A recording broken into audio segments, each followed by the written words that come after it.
Peggy 18. Fighting is my job. That's what I do for a living. That's what I've been doing since I'm 7 years old every day. I'm fighting because I like the science of it. For me, it's a passion, it's a sport. I'm a martial artist. That's what I love to do. GSP is George St. Pierre, the current welterweight champion of the UFC. He's a phenomenal mixed martial artist. He's such an expert in his field. And the chance to work with a guy like George is a tremendous opportunity. I'm here to make the video game, actually, to help the guys help the team, to give them some insight of what I think, to make it more authentic, make it more real. Throughout the development of this game, we've been heavily influenced by MMA, karate, kung fu, wrestling, jiu-jitsu, and that, in a lot of ways, mirrors George's fighting style.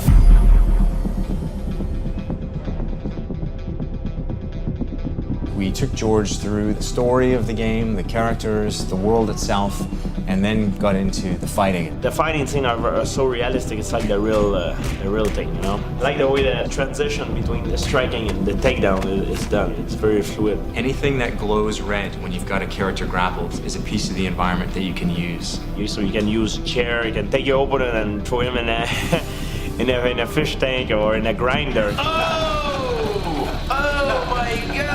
He wanted to get his hands on the game. You know, he almost kind of wanted to take the controls from Mike and play himself. It was like the dark side of George wanted to bust loose. Like me, when I play video game, I like to be a villain. In life, I'm a good person, but when I play, I'm like the most evil person I can be.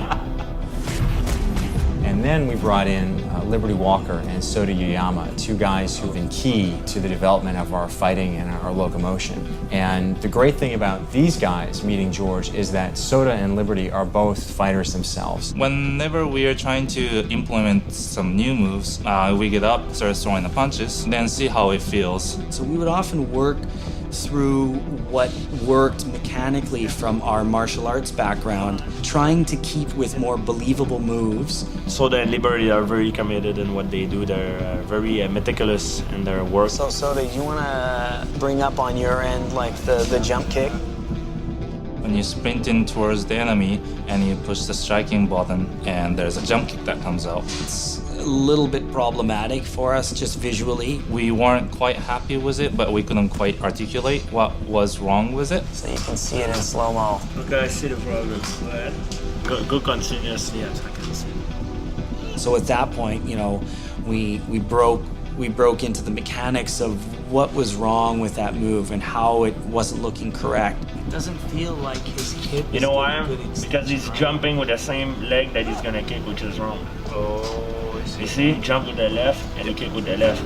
Yes. If I would do that move, okay, I would jump with my right and kick with the left. George was in his element when he was talking to those guys. That's really when he got fully engaged. What I like to do is when the guy kick here, up, getting into him, boom, with it. And I see one he's swing like this, crack, and then break the leg. He's done, you know?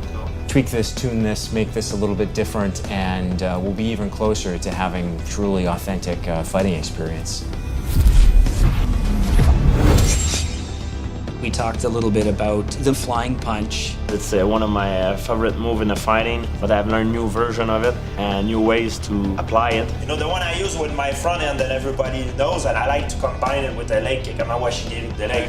So I'm here, you go with the front, and then you finish with the kick this side. And the other one is the same thing, so I fake it, up, and I finish with the kick as well. Nice. It's like a combination, you know, you end up, papa, with the kick. Here, and that's it. Nice. Wow. So even if you're not actually making contact, right? When you're actually working him back, he's on the defensive. You can pin him down. Exactly. And then he's moving, but now you're in. His attention's up here. Yeah. And you're in kicking range. So that's almost guaranteed, right? Exactly. That's because he doesn't see what is coming. You block it. You block his vision high. So he tries to protect high. Then you cut the leg. You know. That's when it works the most efficiently. Yeah, definitely. He helped us refine the flying punch in the animation, and then we implemented in our game. You guys did a great job, like seriously. Maybe he can pick up the controller and try out the GSP. Try it out, yeah. If you want to fight multiple guys, I can give you 3 or 4 guys. Yeah, send me another one. Yeah, there you go. Well, you know what? Can you guys give me a little bit more? I think he's dead. Oh, can I have another guy? I just killed this one. Okay, well, do you want maybe 2 more guys? And gave him 2 more guys. And he goes, no, like, I want more. How many can you put on this? And you do like their matrix, like. So we created a whole bunch of guys, and he's like fighting a massive army of guys just at him, and he's just working his way through them.